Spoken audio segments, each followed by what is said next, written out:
Sir, reaction lang po, yung flood control po, isa sa mga naging topic po sa SONA.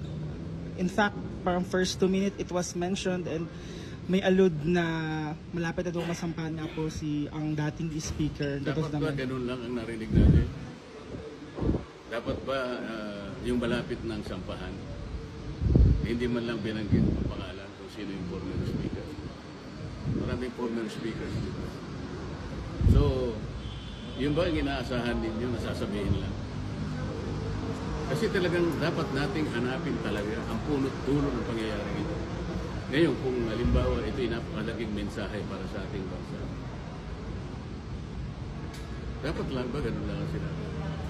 Ito ang pinakamalaking pagnanakawan sa ating kabangbayan. Hindi ba higit doon ang dapat na inaasahan nating lahat? Lalo na kayo sa media, kayo po ginagamit ng ating mamamayan para malaman nila ang nagaganap. Ano ibig sabihin ng SONA? Pagtalakay sa kabuuang kalagayan ng ating bansa. Sinala kay Martin Romualdez. Ilan ang tumestigo kayo nakakaalam? Ano ba ang date ng complaint affidavit na unang ibinigay kay Martin Romualdez? Abril 2026 pa ang date nun. Yung ibinigay na complaint affidavit sa amin, May 15. Sa mga tweet, nauna ng isang buwan yun sa kanya. Tanungin ninyo, Ombudsman, meron na bang ibinigay na counter affidavit si Martin Romualdez? Kailangan itanong nyo sa kanya. Nauna ng isang buwan yun kaysa sa akin. Bakit ngayon sasabihin ng Presidente na sasampahan na siya? Di ba nyo itatanong kung siya ay nag-submit na ng counter affidavit?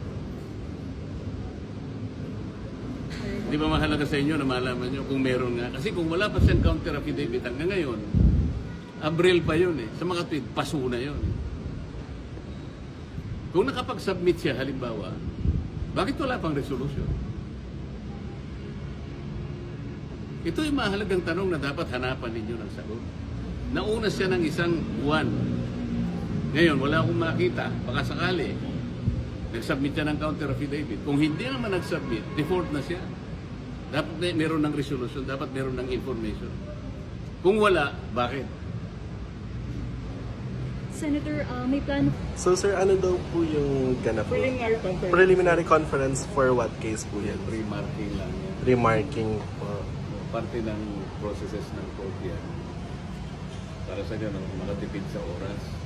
Para alam na natin ano ba yung mga